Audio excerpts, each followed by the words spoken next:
bangon! Bangon na! Gising na! Hindi kayo mga prinsesa dito, bangon na!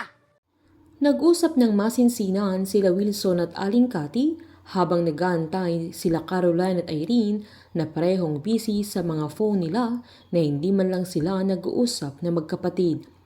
Sinusulyapan naman sila ni Aling Cathy sa mga sandaling yan nang tawagin na Irene si Aling Sweetheart para magpakuha ng tubig, sabay tinanong niya kung may soft food sila dahil naka-soft diet siya, pero giniit naman ng matanda na lahat ng dimso nila ay malambot, kaya tumawa sa Irene at sinabing hindi nga nila alam ang soft diet kaya tubig na lang ang hiningi niya, habang sinabihan naman siya ni Caroline na hindi naman siya dapat maging rude.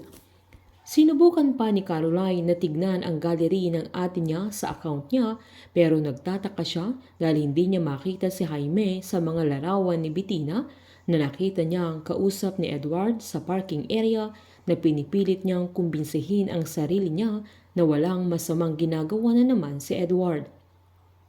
Agad namang binuksan ni Bingo yung mystery box na nabili nila ni Snoop, na naghulaan pa sila kung anong laman ng box, na agad sinabi ni Bingo na air fryer ang laman, samantalang giniip ni Snoop na toaster ang laman, pero giniit naman ni Boji na initan ng tubig.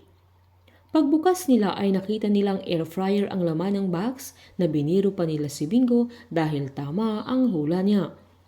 Nang mabuksan nila lahat ng mga mystery box nila ay nag-live si Boji sa mga bagong paninda nila, na halos hindi siya makapagsalita dahil hindi siya sanay na wala si Tara. Pinatay nila yung live nila at pinalit naman si Snoop, pero kakaumpisa pa lang ni Snoop ng pagla-live niya ay ang dami ng naniningil sa kanya, kaya sinubukan din ni Bingo pero hindi din niya alam kung papaano mag-live, kaya wala silang kita sa araw na yan. Humingi naman ng paumanhin si Wilson kay Aling Cathy dahil matagal nitong hindi binisita ang matanda, sabay sinabing pumunta sila doon dahil tungkol doon sa mga anak niya. Agad sinabi ni Aling Cathy na anak nila ni Cindy sa Irene, sabay tinanong niya kung pang ilang asawa niya ang nanay ni Caroline, na agad namang sinabi na anak niya kay Divine.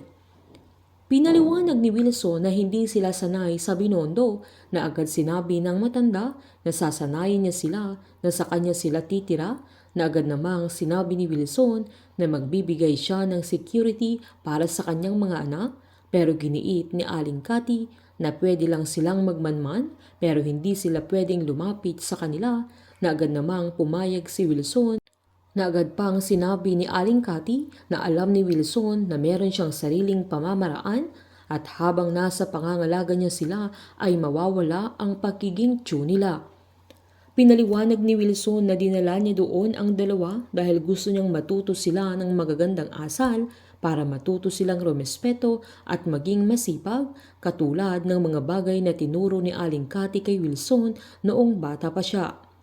Nang magpapaalam na si Wilson ay umalma si Irene na titira sila doon ng isang buwan,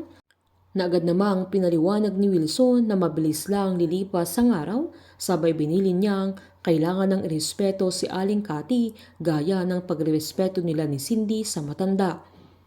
Agad sinabi ni Caroline na hindi niya bibiguin ang papa niya, sabay humingi siya ng tawad sa pag-aaway nila ni Irene, na agad ding sinabi ni Irene na tatapusin niya ang training niya doon na may respeto at papatunayan niyang kaya din niyang i-handle ang magiging business niya. Kinuha ni Wilson ang mga kamay ng dalawa at pinatong niya sa kamay niya, na binili niyang kailangan nilang maging mabait sa isa't isa, na agad namang tinanggal na Irene ang kamay niya sa kamay ni Caroline pagkaalis ng papa nila. Pipilitin na Irene na manatili doon dahil sa pananatili ni Caroline, na ayaw niyang maging dehado na naman siya dahil sa pagdala ni Wilson sa kanila kay Aling Cathy ay walang reklamo si Caroline. Ang alam nilang dalawa ay ganun lang kadali ang training na gagawin nila, pero sa umpisa pa lang ng training nila sa unang araw ay doon nila mararanasan ang mga bagay-bagay na hindi nila naranasan sa mansyon. Walang ibang hangad ang kanilang papa kundi ang lumaki silang may respeto at pagmamahal sa kapwa, na doon siya namulat sa pamamagitan ni Aling Cathy, kaya naging matagumpay siya bilang isang chairman ng GLC At kung mamamatay man siya ay gusto niyang magiging katulad din niya or mas sigit pa ang papalit sa kanya sa posisyon. Painit ng painit ang mga tagpo, sabay-sabay po nating subaybayan ng advance episode ng Can't Buy Me Love dito po sa aking channel. Patuloy lamang pong manood at mag-subscribe para ma-update po kayo sa mga susunod na episode. Marami pong salamat.